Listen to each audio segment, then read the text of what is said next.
តសម្រាប់អ្នកដែលគាត់អត់បានទៅលេងស្រុកកំណើតឬមួយក៏បងប្អូនយើងដែលនៅភ្នំពេញអត់មានស្រុកកំណើតដែលត្រូវទៅនេះឱកាសបុណ្យចូលឆ្នាំខ្មែរនេះកុំភ្លេចបងប្អូនសង្ក្រាន្តវត្តភ្នំអូយគេរៀបចំគឺថាស្អាតខ្លាំងមែនតែនអានេះគឺខ្ញុំទៅពេលថ្ងៃបងប្អូនហើយសម្រាប់សង្ក្រាន្តវត្តភ្នំ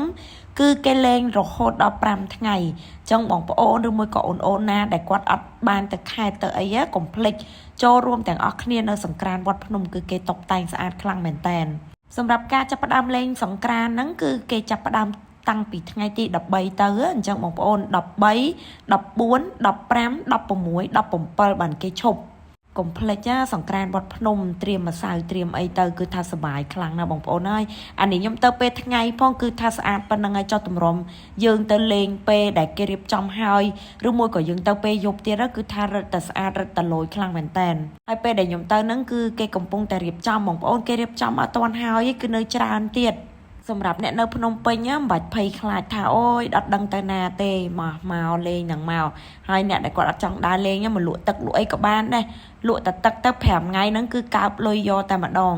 កន្លែងដែលខ្ញុំថតហ្នឹងគឺអត់បានថតអស់ហើយណាបងប្អូនខ្ញុំថតតែមួយផ្នែកធំនៅខាងមុខដែលផ្លូវវត្តភ្នំហ្នឹងជាមួយនឹងកន្លែងមានលកាអីទេតែការរៀបចំរបស់គេគឺនៅច្រើនជាងនឹងទៀតបងប្អូនអានេះគឺខ្ញុំថតត្រួសអាចមើលជាក់ស្ដែងបានពួកបងគាត់កំពុងតែចាប់ផ្ដើមរៀបបដាអ្នកខ្លះក៏គាត់រៀបហើយកន្លែងខ្លះក៏គាត់អត់ទាន់បានរៀបអញ្ចឹងណាខ្ញុំគ្រាន់តែមើលក៏មានអារម្មណ៍ថាសប្បាយដែរនិយាយទៅបើសិនជាខ្ញុំអត់មានស្រុកទៅឬមួយក៏ខ្ញុំអត់ត្រូវទៅលេងស្រុកកំណើតទេគឺដឹងតែទៅវត្តភ្នំហ្មងបងប្អូនមើលការរៀបចំគឺថាស្អាតខ្លាំងមែនតែនមានរៀបចំជាលក្ខណៈស្តង់លក់អាហារស្តង់លក់ភេសជ្ជៈហើយកន្លែងដែលសម្រាប់យើងប្រគំតន្ត្រីឬមួយក៏លេង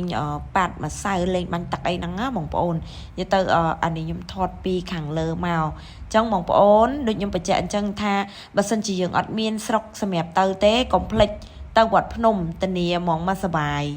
ពុកម៉ែបងប្អូនពូមីងទាំងអស់គ្នានេះឱកាសបុណ្យចូលឆ្នាំខ្មែរខាងមុខនេះនឹងខ្ញុំសូមជូនពរឲ្យពុកម៉ែបងប្អូនទាំងអស់គ្នារកទទួលទានមានបានធ្វើដំណើរទៅលេងស្រុកកំណើតឬមួយក៏ទៅកន្លែងណាក៏ដោយសូមឲ្យសុខសុវត្ថិភាពទាំងទៅទាំងមកអរគុណពុកម៉ែបងប្អូនមិនថានៅក្នុងស្រុកឬក្រៅស្រុកដែលបានទស្សនាវីដេអូរបស់នាងខ្ញុំតាំងពីដើមរហូតដល់ចប់ហើយបងប្អូនជួយចុច like ចុច share ចុច comment page សូមអរគុណពុកម៉ែបងប្អូនខ្លាំងមែនតើដែលបានស្រឡាញ់ចូលចិត្តមើលវីដេអូរបស់ខ្ញុំសម្រាប់ការបង្ហាញវីដេអូរបស់ខ្ញុំនេះអត់មានគោលបំណងអីច្រើនក្រៅពីចែករំលែកជូនពុកម៉ែបងប្អូនដែលគាត់អត់ដឹងថាទៅលេងកន្លែងណាអញ្ចឹងគាត់អាចមកលេងនៅសង្ក្រាន្តវត្តភ្នំបានបងប្អូនលេចទៅលេងកំសាន្តទាំងអស់គ្នាណាអរគុណជំរាបលាបាយបាយ